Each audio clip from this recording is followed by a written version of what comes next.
So, is it live? I'm really sorry.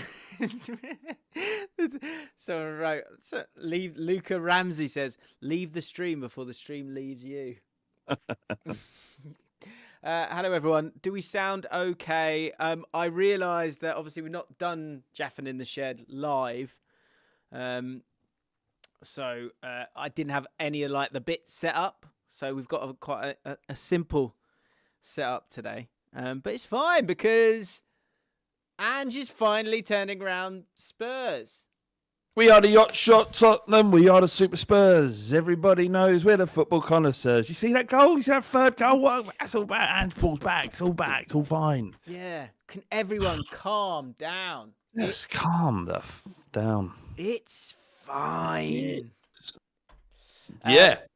So lots to talk about. I've just done a part of the reason why I'm late was I needed to do a quick fire Tuchel breakdown on the squad. Very confusing squad. So we can get Flav's take on that. I don't know if you've even seen it. Flav, have you seen it? Well, I've seen that Jed Spence's not in it.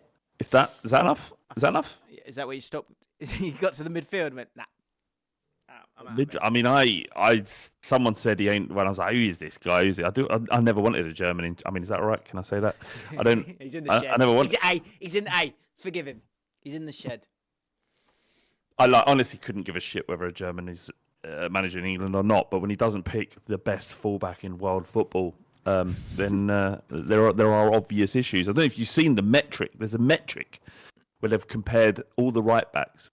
Not even a right back, it's probably a left back who is right-footed. He just smashes them all out of the water. But I don't give a shit because I don't care if he's playing for England or not. The best thing is all of our players don't play any football other than that of for Tottenham Hotspur. Yeah, that's where I'm at currently. Because what I thought was interesting, literally the first tweet under the announcement, or like the third at the very latest, was like, "Get him out." All right, I'll wash my hands of this bloke. Enough is enough. What's the general sentiment to this? A lot of anger over the likes of Waneri seemed to come up a lot. That he should have been in the squad. Right. So Arsenal fans going mental. Yeah, Kwanzaa's in there, which is a little bit confusing. But maybe just like rates him, but he's not getting games because he's got, better options there. Like in the video I've just done, there's an element of confusion. I'm confused about what formation does he want to play, and I think the problem is that because of the teams he's playing here, it's probably a good sort of practicing ground to figure out the few different ways that he might want to play. But underwhelmed. Would you say people are underwhelmed? I would say people are confused. I think, and I get it, but I think if you look a little bit deeper, you can understand where he's coming from, and it is just the start. The Henderson shout. is a bit weird. Hang on a second. Let me. I need to find this quickly. All right, I got it. Okay. All right, because Henderson's in the squad. Not happy with For that. What? Not happy with that. For what he brings. For what he brings to the squad. What does he bring? Look, I who gives a shit? Who cares? What is this for? Qualifiers against Albania and Latvia. Who cares? Well, I think long term. Obviously, lots of people. Obviously, you wouldn't have done a video. Long term, we care. And it's like that's the point. Where's he trying to get to? And there's a mix. There's a mix of trying to explore, but I think the problem is the rogue shouts are Lewis Skelly, that you're naturally going to go, because he's young, you're going to go thrilled for him. But then some people, Dan Burn, bloody good lad, so give the lad a chance, fine with that. But like it's slightly, well, it's the same shit, isn't it? It's like no one's ever going to be happy, are they? Like we've got quality, like Bradthwaite's not in there, Adam Wharton's not in there. I find that odd. Yeah. The fact that Henderson is in there and Wharton isn't just shows me that perhaps he doesn't know what he's asked from his elbow, this guy. Yeah, Wharton should be in there. It just feels a little bit a bit safe, which is what we had under Southgate. And it may not be that way. And, you can put 11 on the pitch with that group of players and be excited by it. It's just, is this a sign of how Tuchel is going to go about business for England? And I guess that's what people are tapping into. How does it make you feel? And really, it makes you feel nothing at all but slightly angry, which isn't what you want to feel when just on the Ranieri thing. Like Rashford's in there as well, by the way, which is like, that's pretty rogue. Is it rogue though? Because you've seen a return a little bit to the kind of Rashford we saw previously, not necessarily in outcomes, but in his desire to be on the pitch. In chutzpah. And Marcus, yeah, exactly. And in a Marcus Rashford that wants to play football is definitely one that should be in an England squad. It's just that for so long under Man United, he never seemed to want to play football. Certainly not for that football club. But just on Ranieri, he is good enough to be a part of this squad. He's shown it already in the absence of Saka that there is an excellent footballer, much to my dismay, as you can imagine. But definitely an excellent footballer there, right? Yeah. But what's Tuchel doing? What's he here for? He's here to win a World Cup. So is he there to develop young players and give them an opportunity? No, he couldn't give a shit about that. And nor should he, because really it's all about that World Cup. Now, is Ranieri going to be starting? No, Saka will be starting. Yeah. Do you need him as a backup? Maybe, but you've got Cole Palmer. So you can understand why he's not in the squad. On form, yeah, definitely should be there. This isn't about form. This is about programming an 11 that will deliver a World Cup. And that's what Tuchel's here to do, nothing else. So yeah, I agree. You can understand it. I think there's just, like you say, on some... Well, chat, talk to us about this. Who are you annoyed about, and what will be your, like, how bothered are you that Henderson's in there, Walker's in there, some people might have a problem with Dan Burn being in there, Rashford being in there, which I think some are, I don't know, it's not a backward step. The point is that no one knows how he's going to play truly, even though we did say on the channel when we did our Thomas Tuchel setup video, which you can go watch right now, that Rashford would be a good option. We don't totally know. What we will see are the strokes of it in the next couple of games. But look, there's more detail, heavy detail, I'd say, and the use of the tactics board on the channel where I've broken that down. Okay? So go watch that for me, will you? Speaking of the tactics board, a lot of people were... this Jim Big Laugh Award... This made me laugh. Nikki, 71, said, just watch two men debate sauna etiquette via a tactics board. I fucking love this stupid podcast. It's the shed. It's the shed. It's the shed effect. I think it suits us. This is last week you using your tactics board that you've been seemingly been working on for the last 5 years of your life. Coming out soon. And the way to demonstrate its versatility is to break down how to approach a sauna situation if it's full. When going into that bit, did you think it would last 20 minutes? Is that how long it lasted? Sauna chess, someone described it as, which I thought was about right. I enjoyed it. It is a bit of a mess. By the way, obviously you guys are all live with us today. Normally, we do this with our beloved sluggies, and we've found the driest slug in the community, apparently. But also, crucially, he's provided us with maybe a trigger for more moist sluggies. He says, Baldwin 880 says, I have a confession to make. I think I may be the driest slug in the community. I've been here every week for around 5 years, from home wins to sex cults. Initially, I started as a piss poor student with not even a London pint to my name, to now where I could probably afford at least one. I think all I needed was to be told, pay the fucking money, which I think you might have said last week, brilliantly, almost in a Bob Geldof manner, in order for me to put back into the pot of which I have been taking from for so many years. So let me raise this London pint and wet my sluggish dry lips and say, cheers, lads. So, welcome. Baldwin, what I will say is, after that comment, we better see you at the mailbag next week, making comments, being part of it, being abused by us. ideally. Yeah, and the live show, which I'm happy to announce, is happening on May 16th. Is it? I had absolutely no no idea about that at all. That's how we do things. Wow. What? And tell me more. Tell me more. I don't know, mate. We're just gonna find somewhere to do the live show. Turn up, do it. And of course, that is a Friday. That would work. Is it a Friday? Yeah, that could work. Friday? That could actually work. Come on. May 16th. Who knows? May 16th. There we go. Everyone's got to be there. Exciting. Oh, well, where? I don't know. There's a pub in Chiswick that I had a chat with the bloke, and he said, "Yeah, you could have it on a Friday, maybe."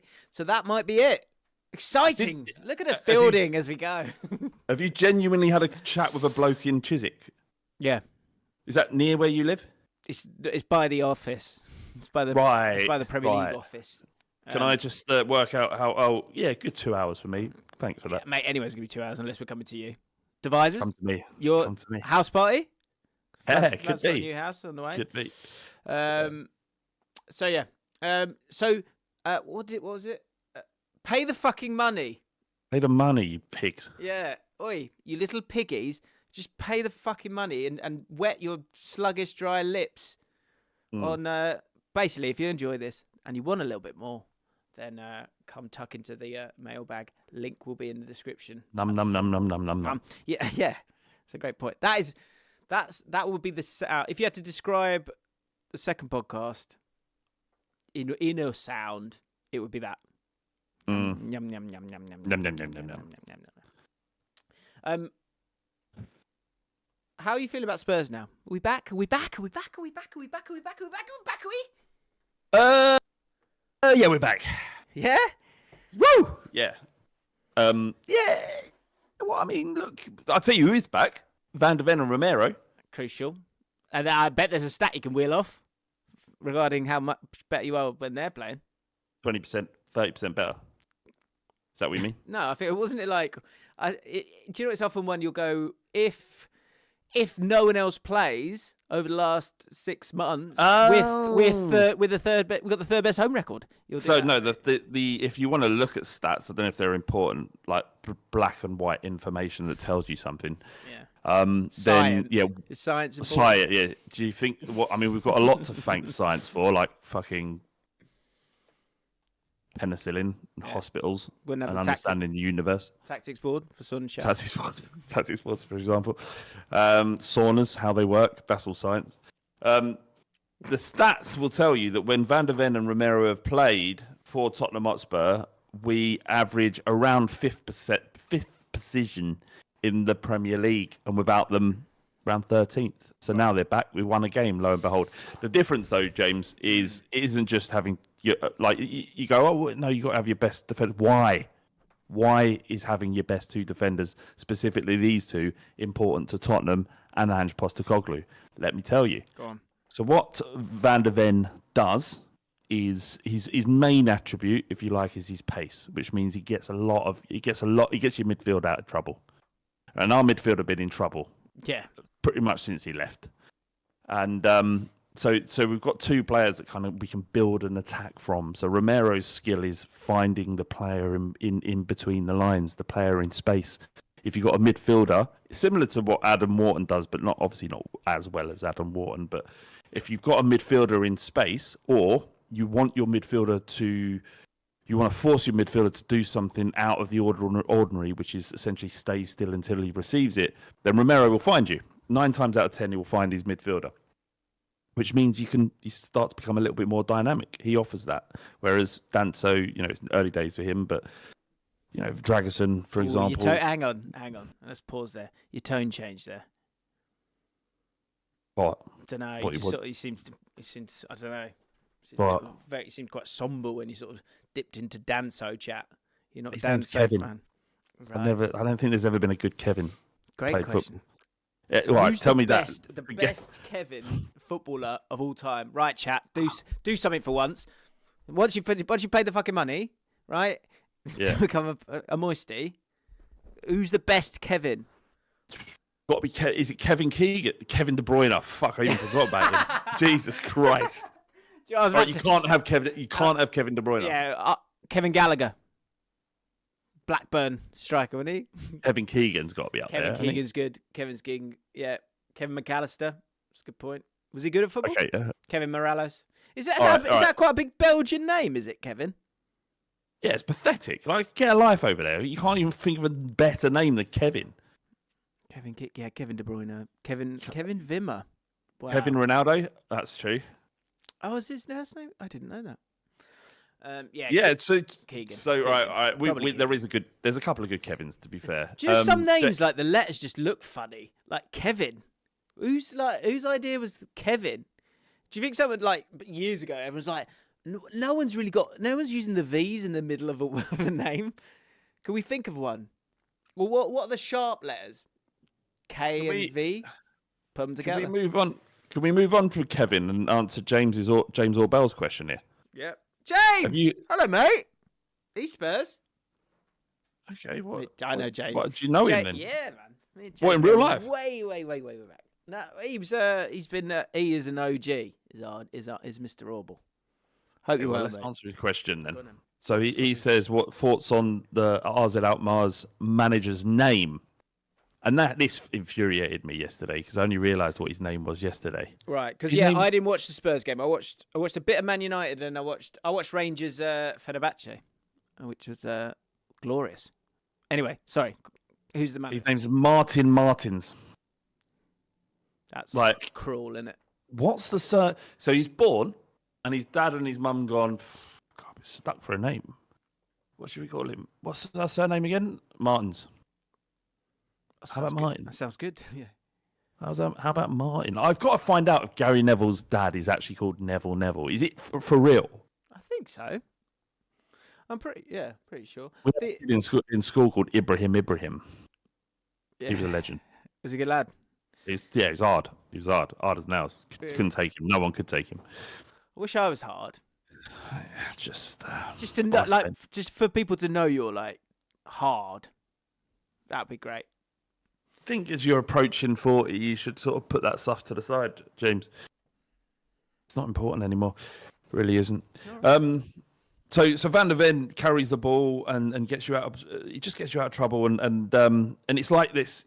So much of football now is how can you force, and it has been for a long time, but it's how can you force your opposition out of shape? How can you make mistakes? How can you make them make mistakes? And weirdly, all of our decent attack comes from these two defenders, and when they're not there, it's a big difference. And I genuinely believe if those two can stay fit, then we can. Could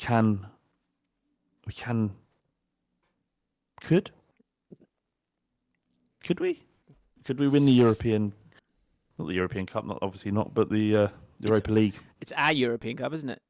It's a major European Cup, and that's how we won a European Cup. That's what West Ham fans say that, don't they?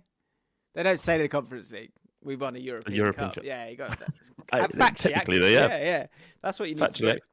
It's interesting because I'm like, Frankfurt are dodgy. Like, it's a pain in the arse. Frankfurt, they're a good side. Like, it's a shame that someone else doesn't. Someone else didn't have to knock them out, and we're going to have to. God. Yeah. But I was listening to Andy Brassel. That's the game, innit? And he was like, he made me believe a little bit. He's like saying, no, this is a route. This is a clear run to the final. And I'm like, really?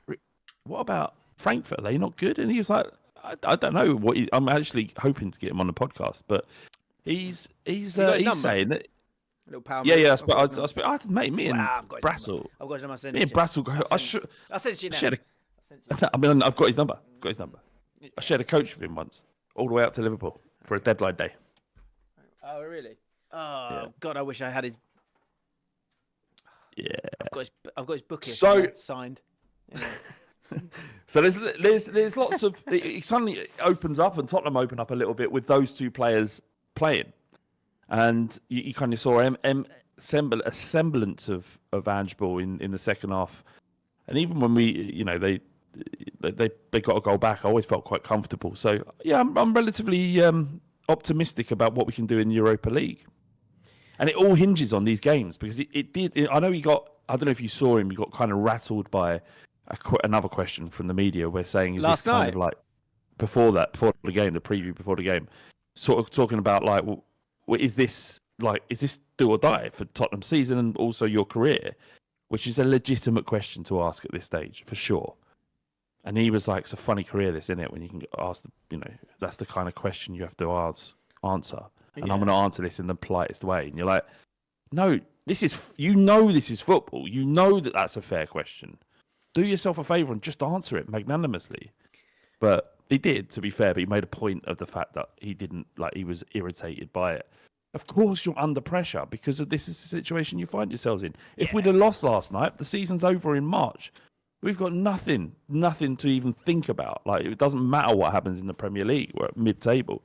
Yeah. For a club the size of Spurs, with the amount of money we spend, we shouldn't be in that situation. And part of that is his responsibility. But because before we were going to do the live stream, I knew we were going to do the live stream, so I was like, okay, well, we need to make a title and a thumbnail.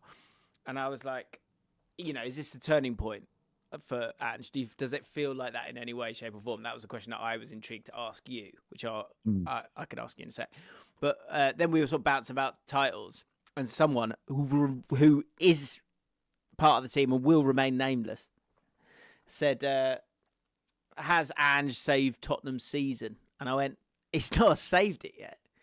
Like, you've absolutely not saved it yet." It's like, I think I caught a tiny bit because I was just flicking through between the Rangers game, the Man United game, and the Spurs game, and I saw a bit of the reporter talking to, might have been Helen Stringer actually, talking to Maddison, and I think she was kind of being positive and happy about it, and she's like, "Oh, this must feel great, blah blah blah," and Maddison was like, "Well, hang on, like we've done nothing. It's only the quarterfinals." Yeah, it's nothing. It is nothing. It's a decent performance we needed. It means our season lives on, but it is nothing. It's nothing. But it's the last 16 of the Europa League. But you know what? Like, I don't think you can't in football in terms of momentum. You can't just win a game and then you're running.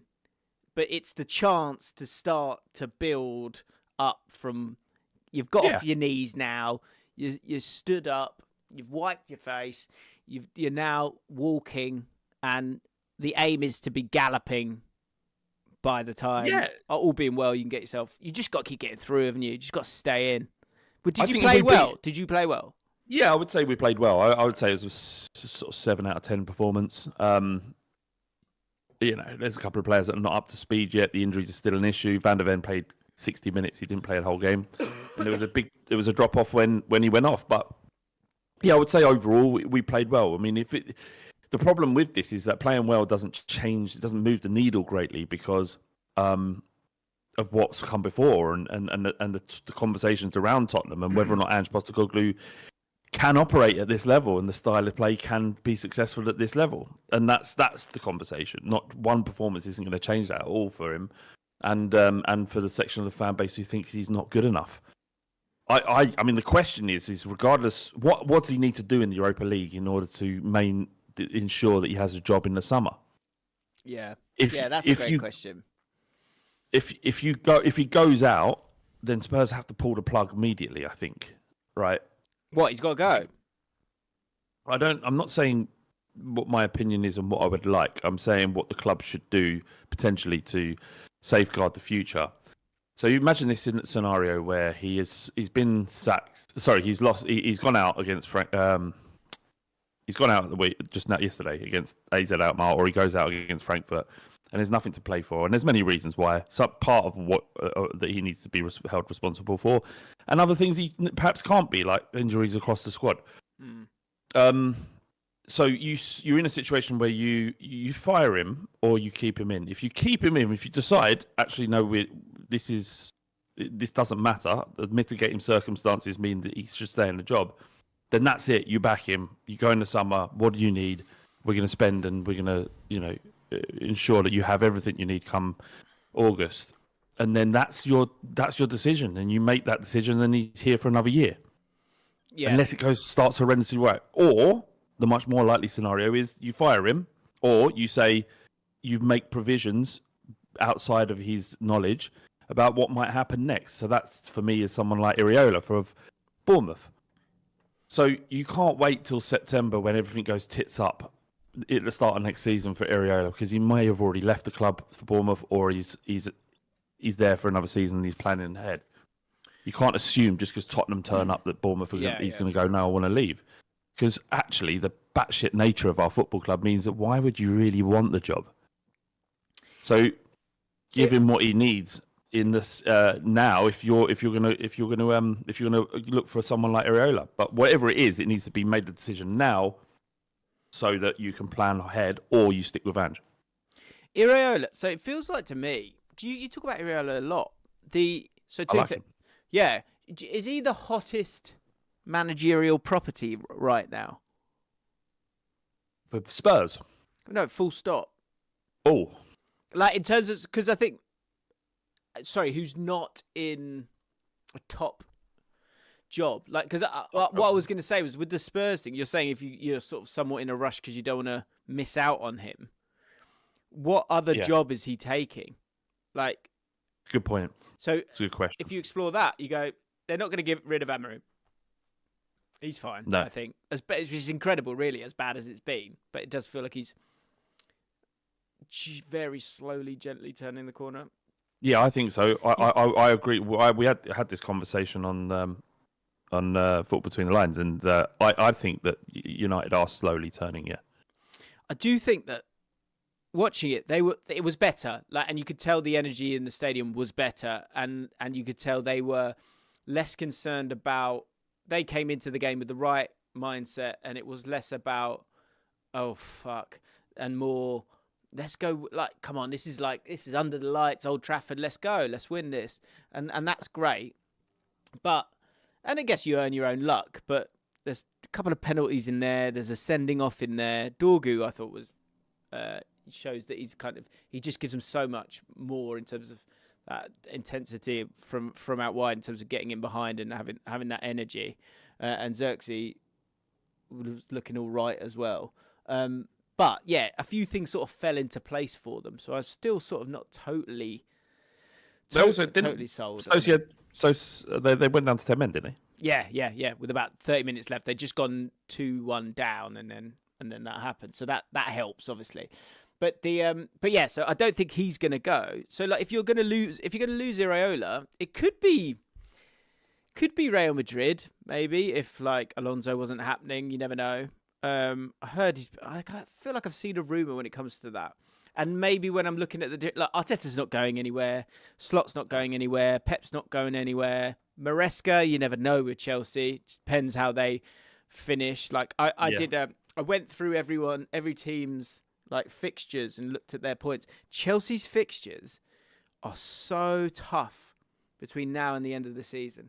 Really, really difficult. Like, obviously they're capable of getting in the top 4, but with so much competition, it's going to be really, like, they've got a real battle on their hands here, because even the games against mid-table teams, let's call them, it's Brentford away. That's a West London sort of Middlesexy derby, and Fulham, that's also a West London derby as well. So those games, that's really annoying. You must have that as well. Like, this is something that like teams outside of London don't have to deal with. Like, when you're in the Championship and when you have loads of teams from London, those games sort of turn into derbies just because. Do you think they do? Derby. Yeah, it's annoying. I think there's a percentage. There's a small percentage change depending on who it is. But even like Watford, it's like it is a London derby.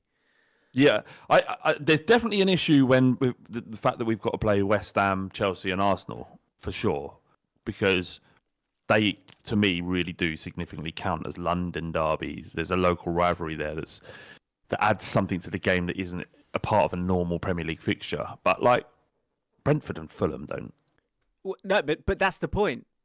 For you, maybe. Yeah. But for them, I don't think they do either. Derby.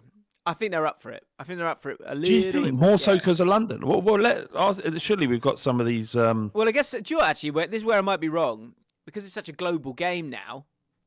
You know, for me, it's like, you know, QPR fans are from London or just outside it. Do you know what I mean? Like, there's generally. So you're then working with other people from London who support London clubs. Yeah. Despite, obviously, you know, I saw a kid with a Man City away kit. Mate, yeah, you want to front kick him into the next world, don't you? I mean, I don't mean murder him with a front kick, but I think I think there's if you see any child in London with a Man City shirt, it's like do you know what it is? It's like my brother Adam. He's got a boy Bobby, who he's forcing to be Spurs, and he is Spurs, right? Good, but he really likes Haaland for obvious reasons. He loves Haaland, and like he watches all football all the time, and he loves Haaland for obvious reasons. But he knows he can't. He knows he's destined to the same misery as us. This is it. This is your job now. but you're and allowed that's to the way like. it should be. You can't go. Your kid goes, oh, I really want to support Man City. You're less of a parent. You're doing a bad job bringing that kid up. If you say, all right, go on, just take the easiest route. No, you're going to be miserable like your dad, like my granddad was before him, like my dad is, and that's your lot. Football is gonna make you miserable, boy, and you've got to enjoy it. That's beautiful. Yeah, I couldn't agree more. Tom Locke, can you judge a man for buying his son a Man City kit? If you're not in and around the Manchester area, no, not for me. And so because Fam went, I sort of muttered to myself, and Fam went, what? And I explained, and I said, this kid's got a Man City kit. Why has this kid got a Man City kit on? Yeah. And Fam goes, well, maybe his dad's Man City fan. I went, so naive. I was like, that Mourinho meme. I was like, yeah. I thought to myself, it shows I'm growing. I went, yeah, maybe, Fam. Yeah.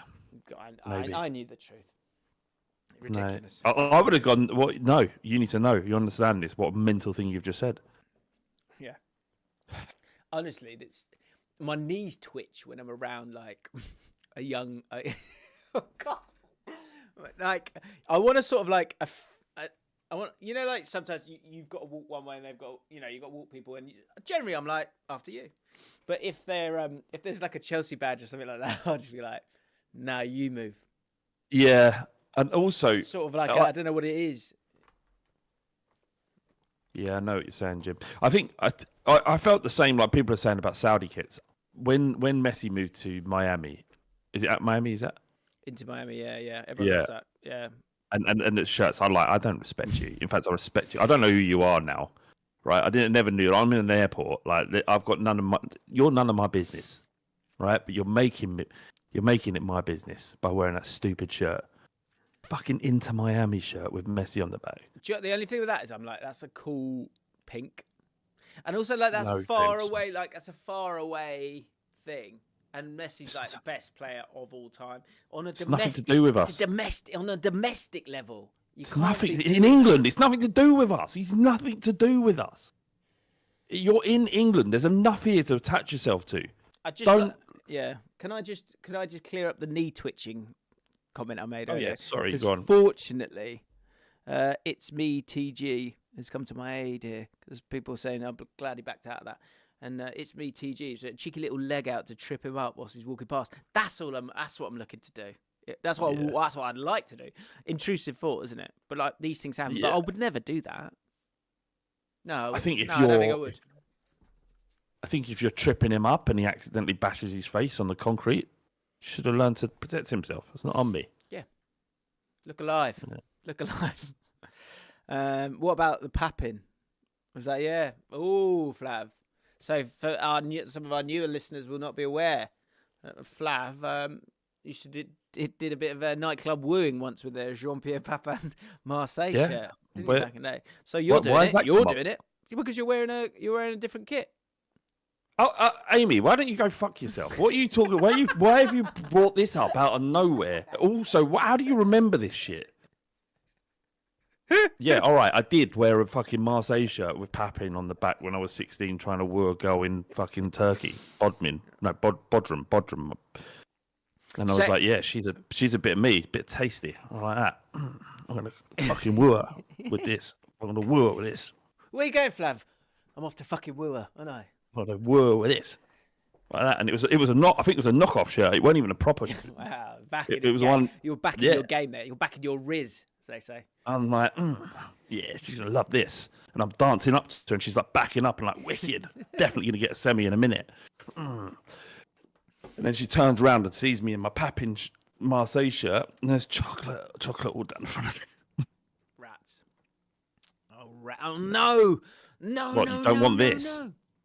You don't want this? No, now you've realised what's behind you. You don't want it anymore. Is that right? Do you know what I really appreciated, although it did hit different, the equality of telling Amy to go fuck herself. No, honestly, I don't. That's the first time I've ever seen that name. I never want to see it again. Because that's what you did was sly there. 1 week ban? Bringing it back? Just get rid of her. Okay. I've got a bit of Sauna chat in here. I've got some of the other Big Jim Laugh Awards, but as I say, bit rushed this week. So if you've got any questions, lads and ladies, let us know. What was I going to say? So here we go. Oh, this made me laugh. Oliver Rudge. I once saw Flav in the wild too. See if you remember this, Flav. Yeah, I'm listening. It was in Bath. Okay. Yeah, does that work? He was he was wearing a striking yellow jacket. A yellow jacket? Yep. Do you have a striking yellow jacket? Not really, no. I don't think I do. Uh-oh. And he was looking like a stylish DILF. Happy with that? Yeah, I guess. Take that. Yeah. Are you okay with that? Or is that like I'm a DILF now? Well, it depends where it's coming from. DILF would suggest what? I mean, like if you... You are an adult, aren't you? Like, what I am. What are you going to do? Yeah. Yeah. When did you think you were officially an adult? You go, I'm an adult now. I'm still not sure I'm there. No, yeah. It probably wasn't. It probably was in my early 40s, to be honest. Really? Right. Enough now. Yeah. That's like, oh, fuck. You went to pick up the yo-yo. You went, do you know what? This isn't working for me anymore. No. Popped it down. Anyway, my missus nearly pushed me into Starbucks to follow him in and ask for a photo. You do prefer Starbucks? In Bath? There isn't a Starbucks there. Oh, dear. Right. There's a prep? Dear. Is this guy made it up? Have he made this up? Oliver Rudge. That's Oliver Rudge. Full name. Dangerous if you're going to... Anyway. There's one in the station, but I don't think... Oh, no, there is one. It's fine. All right, okay. My missus nearly pushed me into Starbucks to follow him in and ask for a photo, but I couldn't bring myself to do it. Not because I didn't want to disturb his day out with his family, but should be the reason, but because of his radiating aura. I've never seen David Beckham before, but I'd imagine it would evoke a similar feeling. Some bloke. You're the Becks. You're the Becks of YouTube. The best one was when I was with my missus, and it was quite early days, right? And we were in Swindon, and he went, "Oh, Football Republic." I'm like, nah. That stings, man. You know when they do that? Yeah, when they get your name wrong or something. Yeah. Are you John Allcott? Never been on that. No, I'm not John Allcott. Where did I have that? I had that Foo Fighters gig. Mate, it's brilliant. My kids are like, wow. When it happens, they're at an age where they're aloof. Like Chloe will be 17 this year, right? So they're at an age where like nothing is cool. Genuinely, like I'm like, I think I can kind of hold my own in most conversations and most environments. I'm like I feel like an absolute dork around them. I really do. And but even then, when someone comes up and goes, "Oh, I watched the pod, Love Jaffin," they're like, and I'm like, "Hey, yeah." Yeah, do you know what? You got to be careful of your face there, because if you sort of negate the cool moment by going, "Yeah." Yeah, no, come on, no, we'll get a picture. I didn't ask for a picture. We'll get a picture. You watching this? Could you take that, Chloe? Could you take that? Yeah. Chloe, take it. Yeah, that's good. Sorry, I laughed as you were talking there because someone said, driver phone. Are you Gary Economics? He's on the rise. It's a Gary. I don't know if it's just because I'm watching some of his video. Gary for Prime Minister. Although that would mean a lot more tax for all of us. But oh, is he into the tax, is he? Yes, another push for the patron. If you're sort of a sole trader and you've got a certain amount of money in this hand, right? And then you're trying to get the money into that and you're trying to not get taxed on that, how'd you do it? Catherine will break it down in the next mailbag. That's what I feel like we're getting close to getting some answers now. I'm starting to believe that it isn't possible, which is very upsetting. Jimmy Carr seemed to do it. Mm. What else made me laugh? Big Smack was packing for a little weekend away with the missus, really up against it for time. The Eurostar won't wait for us. I put on the pod for a bit of light-hearted background entertainment, but became so invested in sauna chat that I've picked up my phone and sat down next to the half-full suitcase to consume this world-class content properly. I'm almost certainly going to miss the train now. The missus is fuming. Love the pod, lads. There you go. Legends. This made me laugh out loud. At Poor Scouser. So last week, the bulk of the comments were Liverpool fans kind of getting annoyed that we weren't giving them credit. It wasn't that. It was a discussion. It showed how well Arne Slot had done. Although they, crashed out, didn't they? They always crash out.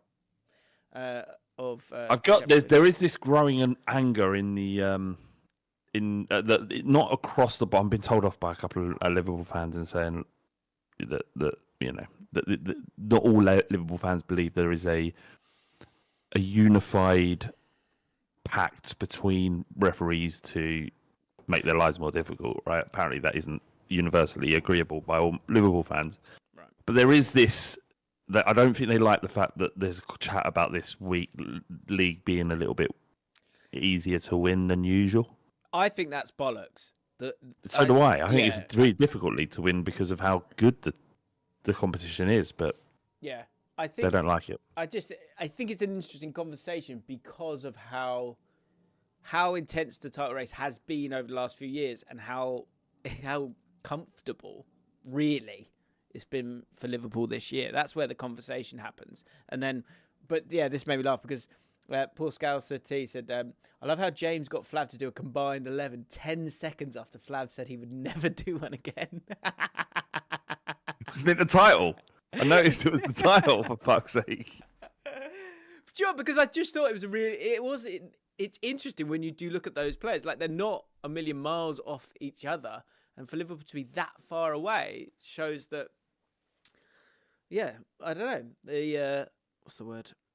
The pH level of that Liverpool team's just been perfect. That's probably the worst analogy I've ever done. No, I think pH is a good way. They are. That's it. They've just been perfectly balanced. I think pretty much more or less across the season. I think it's a good way to describe. Sam King, I have a 3-year-old daughter, and have taught her to do fingers in mouths when Arsenal score. My mum and girlfriend have said that they want. That is great. I'd love to see a video of that. Yeah, that would be so cute. My mum and girlfriend have said that they want to bring her to watch one of my football games soon. Now I'm worried she's going to try putting her fingers in random people's mouths when my team scores. That's definitely what's going to happen. That's amazing. That's something, I'm not a fan of the word influencer. But, oh God, so I had my, I did a BBC panel yesterday, guys. Oh yeah, how was that? It was so weird. It was so surreal. Because I got there and it turns out like every BBC pundit you can think of was there in the room. What, Gary Lineker? He's literally the only person who wasn't there. Right. What, Micah Richards? Sure, I messaged. I was like, this was mad. Like, how many? Because I got there kind of just before the lunch bit, and then I was doing this panel. So I did this panel with mental Mark Chapman, Sami Mokbel, who's going to be the new football correspondent for the BBC, Kelly Cates, and who's lovely, such a lovely woman, and Alan Shearer. So I was just like, this whole thing is mental.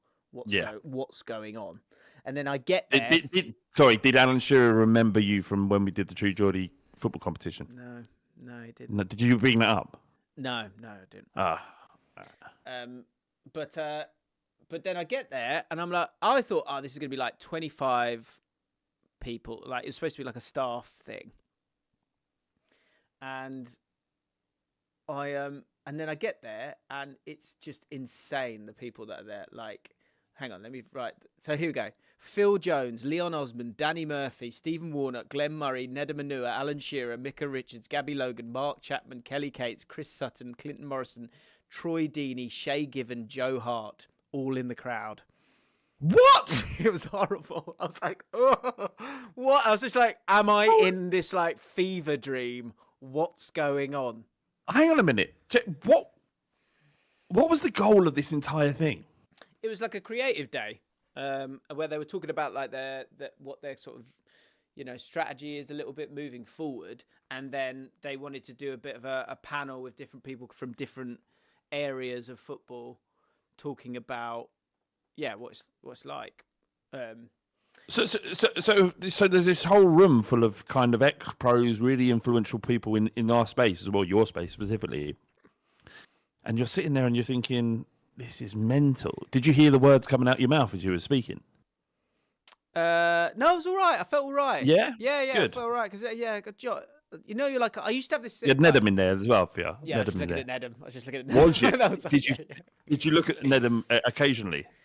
Yeah, I was looking at Nedum regularly because why wouldn't you? Don't waste the opportunity. Do you know what I mean? I've got a question about Nedum in a second after you finish. Okay. But yeah, it was so weird because,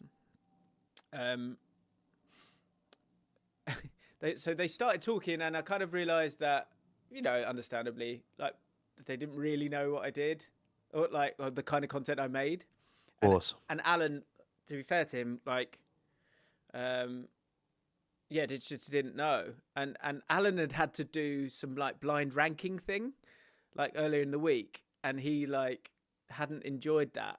And I can't remember how the questions went. Anyway, I don't want to sort of go too far with it, but basically, Alan kept bringing up these blind rankings, and he kept looking at me when he was saying it. Not because he was having a go at me, but because he was going, these blind ranking things, you get so much abuse for these things because no one answered it. And I was like, at one point, I had to go, Alan, I've never done a blind ranking before.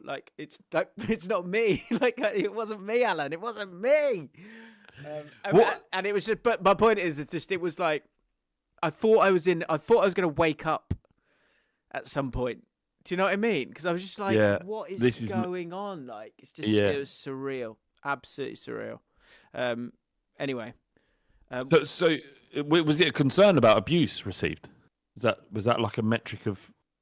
No, I don't know. The conversation went all over the place, but and we were just talking about different things and kind of, I guess he was asking like what he has to go through, and it was a lot of the same things that we talk about in the mailbag all the time about,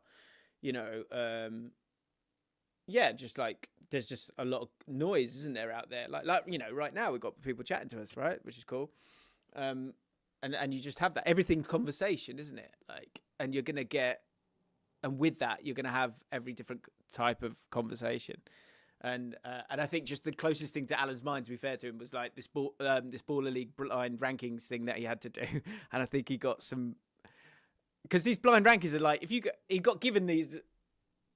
Someone found it for me, because I was explaining it to them, and when you find it, they gave him like the best players in the world, and he's gone like Iniesta is one of his first picks, and he just what a player. Probably put him second, and then Zidane comes out near the end. He's like, it's because he doesn't. It's a joke. Yeah, exactly. But yeah, so that was absolutely bizarre. What did you want to ask about Nedum?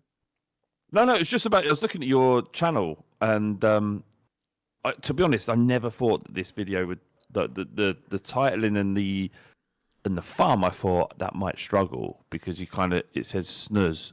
And you're like, so who cares if they're addicted to snooze? And it's like 70k. And I was like, obviously people do genuinely care if footballers are addicted to snooze. I think it's just like it's new and people not everyone knows about it, and footballers don't speak about it. So that's I think that's why we thought that would do all right. Well, you're right. There you go. It has done all right. But hopefully, guys, the aim is that now that they've at least seen my face, then when I slide into many an ex-pro's DMs, might be able to get them on the ripple effect. That's the dream. Oh, that's a little sneaky little link there. Yeah, you never know. Anyway, sauna chat. Far more importantly. What again? 20 minutes wasn't enough. I know it's not big. I don't think this has got legs, is it? Like, I don't think enough of us are. How often? How much? I mean, I'll give it a go, but how often can we? I mean, yeah, let's give it a go. Let's see what you got. Well, there's one I had to I chucked in there because I haven't even read it yet, so we'll find out. But he said, sauna chat. I've got some strong feelings, so we'll see what that is. 12D Roberts said, I've been watching this show for many years, but I must say, sauna chat has got to be the pinnacle of Jaffin. It got me thinking. I was on an empty Victoria Line train. No one in my carriage. I'm sitting on the seat next to the priority seat. Surely this is a no-brainer of a first seat. Some guy in his 50s comes from the other end of the empty carriage and sits directly opposite me. I'm thinking this is a bit weird. Then it all makes sense. I see him wearing a Chelsea beanie. I guess the question is if this is a road to go down, but I'm happy for you to say this is rubbish. But I guess just one question. If you have, what's your seat of choice on a tube? One's furthest away from anybody else. Yeah. There's too many options. It's the same game, isn't it? It's the same game. Yeah. I do often think, though, you get on the tube and you're thinking all of the guff that's gone into these seats is unreal. Oh, yeah. Yeah, if you sat with that thought for just a little bit too long, or if you like when you hold the rail or bits like that, like it's got to be so grim. Catherine's just gone, Christ. This is what people want. This is what the people want. Is it? I bottled it as well on the BBC thing. I thought they were gonna go, what's content to you or something like that, and I was gonna get an egg out and go that. Did you bring an egg just in case? Of course I didn't bring an egg. You mental. Right. What do you mean?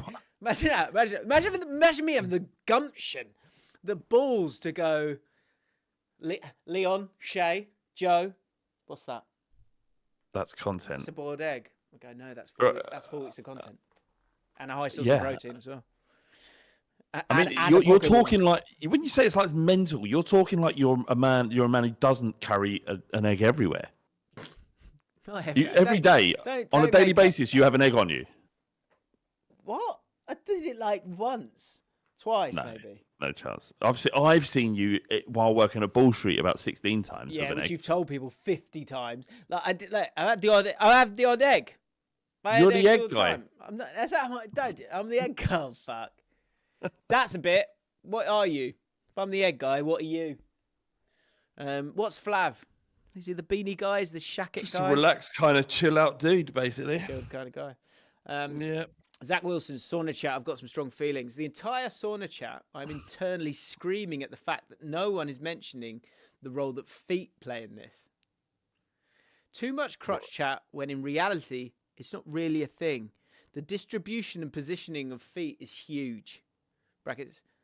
Is someone sitting with their feet wide apart, thus reducing the space on the lower tier? Yeah, all right, fair point. That's the thing. No, I think the correct thing would be to have your feet relatively close together. You can't.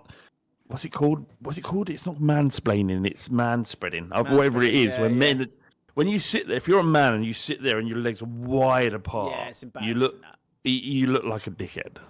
Yeah, I saw someone on the tube yesterday when I was coming back, and he had shorts on, which is fine. Like he's going wherever he's going. But I was thinking, keep those legs together. You shouldn't be like, because there was a woman sat next to her. I was thinking she shouldn't have to feel your hairy leg. Keep those legs close together, please. Yeah, indeed. And two, second thought is sauna etiquette when adding more water should always be a quick glance around the room. Yeah. Everyone okay? This right? May I? Everyone okay if I add a bit more water? Mate, it's a fair thing to request, because when you're in a sauna and someone adds too much, you're like, whoa. Yeah. But you cannot say anything as a man, or anybody really. You cannot sort of complain about the water because you're in there. Like, what did you expect to happen? Someone at some point is going to douse the hot rocks with some water. He goes on to say it's universally accepted that no one on planet Earth has ever answered no to that question, but it is just a bit of a courtesy. It's true. Yeah, and Daz Diablo says just checking in. Flame's advice has had me with my ginger for 6 years now. What? That's wonderful. So Daz must have been. I can't even remember this, but like, is that the name of his girlfriend, My Ginger?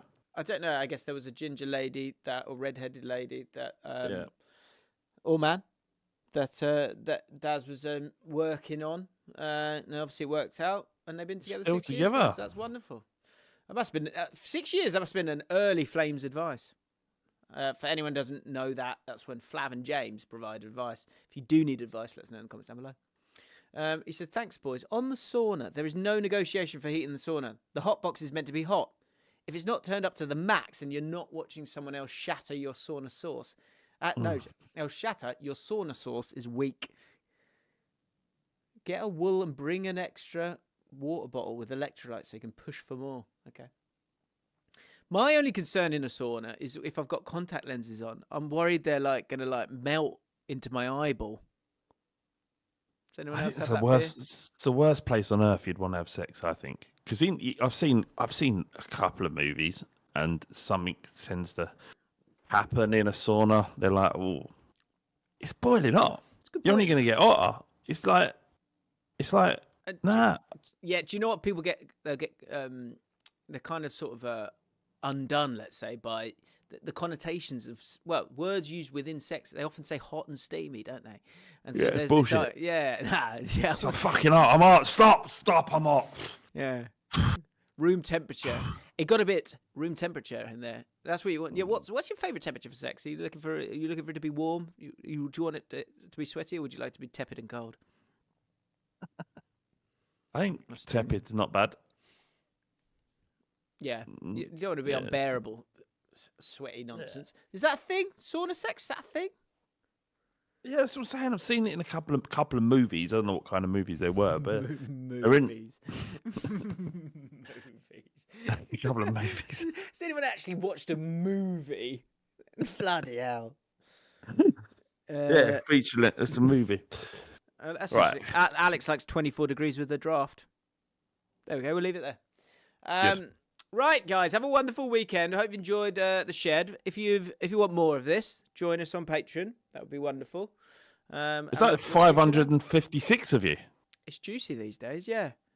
So come and get involved. We have probably a chat pretty similar to today's one, which is a little bit different because my prep wasn't at its level today. Apologies for that. But we're in the shed, so we can just enjoy our lives. Have a great weekend. Subscribe,